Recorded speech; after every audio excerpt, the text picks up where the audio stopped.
Max here with FrozenCPU again, here to talk to you about LEDs. It seems like we do a lot of RGB stuff over here on YouTube. It's the new fad, RGB RAM.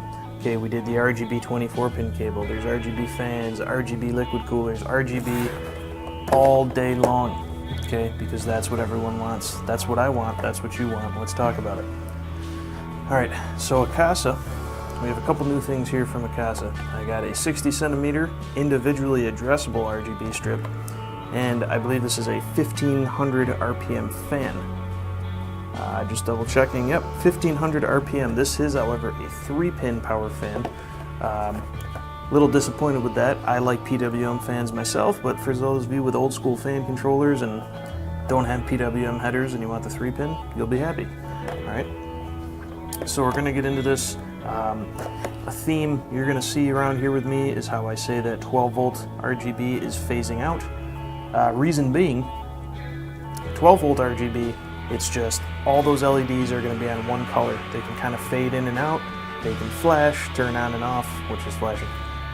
But really that's all there is. There's not much to it. With individually addressable, if you do not already know, you can get the whole color effect. For example, this box, you can get each one of these lights to individually turn on and off, making really cool effects.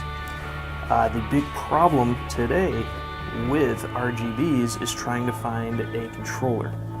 Whether you're using a motherboard, you usually only get 1 or 2 headers, which can only power so many. If you buy a controller from like Corsair or Thermaltake, generally they use their own style connector on those, so you can't just plug anything in. With these Akasas, you're seeing a pretty standard connector. One of the cables is going to be the 3-pin, the 4-pin with one missing, the 5 volt, which goes in the motherboard. But also they're using these kind of 3-pin connectors. All right, and these actually are compatible with many different control boxes and things out there. In fact, the control box I'm going to use here today is not Akasa and it's not a motherboard. It's actually, I'm going to be using a Lee Strimmer control box, which is totally compatible. Alright, so I do not have an Akasa control box for the strip or the fan. What I do have here is a Lee Strimmer control box, and as long as you have those 3-pin connectors, like I showed, they will work with most control boxes with a similar connector.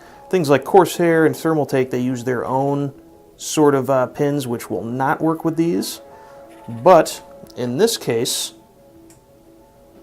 we have lights.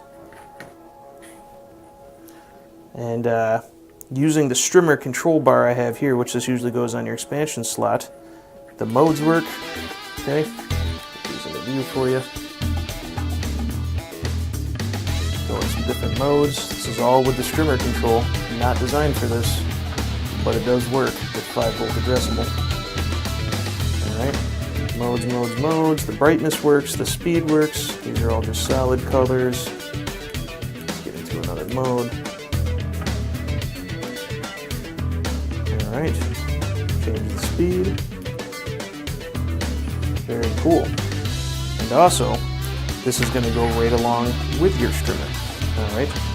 And I'm not advertising that these products are meant to work together, they just happen to. I'm sure the manufacturer would prefer you do not do this, however it is an option.